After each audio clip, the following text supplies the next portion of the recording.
Bienvenidos dentro del módulo de Volver a lo Básico al tópico de metabolismo de drogas.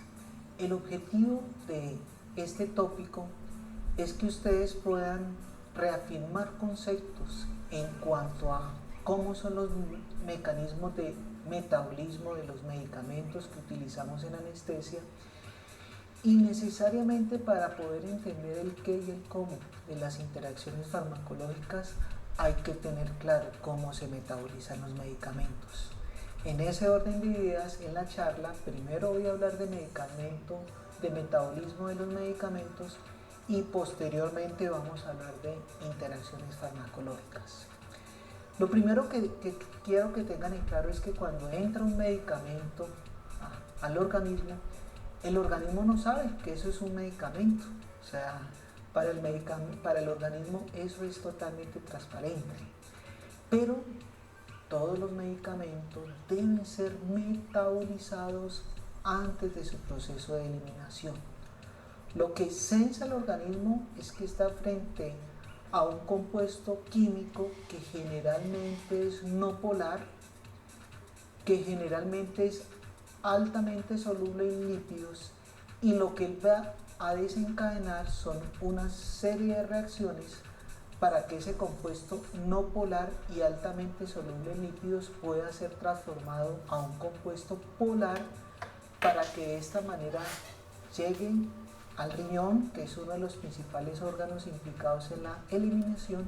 y pueda ser llevado al exterior del organismo. Mire que si nosotros no contáramos con estos mecanismos tan eficientes de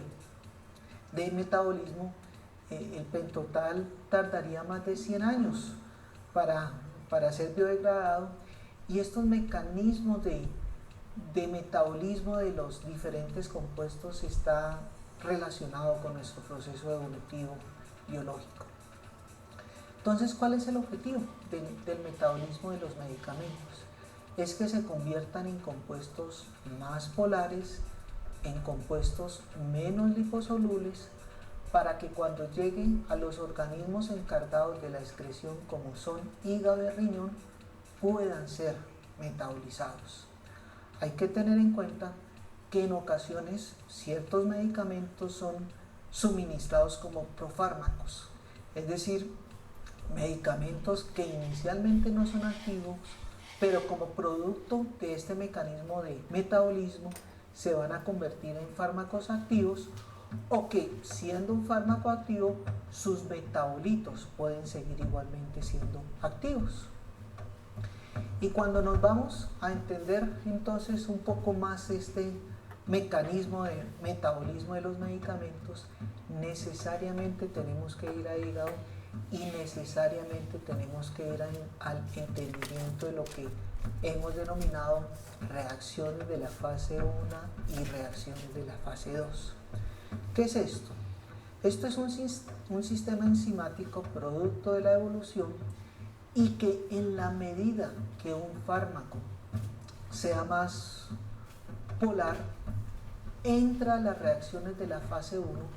donde el objetivo es irle incorporando una serie de radicales mediante reacciones de oxidación, reducción o hidrólisis, y posteriormente que ese fármaco no polar fue llevado a un metabolito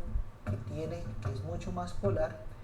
le puedan incorporar una serie de sustratos en las reacciones de la fase 2, que por eso al incorporarle sustratos se llaman reacciones de conjugación, para que finalmente cuando lleguen a los sistemas excretores como es renal o hígado puedan ser excretados. Entonces, hablar de las reacciones de la fase 1 es hablar del sistema enzimático del citocromo P450. Este sistema del citocromo P450, como lo vengo remarcando, es un sistema que marca nuestro desarrollo evolutivo, ayuda a los procesos de biotransformación de las drogas, pero como le decía, el organismo no sabe que está frente a una droga. El organismo lo que sabe es que está frente a una estructura química altamente polar que debe ser transformada. en una estructura no polar. En este sistema de la citocromo P450 básicamente está ubicado en el retículo sarcoplásmico a nivel hepático. Y aquí podemos ver un esquema algo resumido de ella. Llega ese medicamento, entra toda esta serie de reacciones de oxidación y reducción, y el producto final es incorporar o hacer que esta droga de alguna manera haya sido transformada en un medicamento polar. Medicamento polar para que luego llegue y pueda incorporársele por los mecanismos de conjugación una serie de moléculas, y de esta manera esa biotransformación incluye, como le estoy diciendo, la incorporación de grupos hidroxilo en ciclos aromáticos, lo cual lo hace un medicamento mucho más no polar. Lo interesante es que, como esto es algo genético evolutivo, se han identificado diferentes 20 familias de genes que codifican el citocromo P450, y de alguna manera se puede afirmar que cada grupo poblacional tiene una secuencia determinada de genes que codifican por una secuencia de su sistema.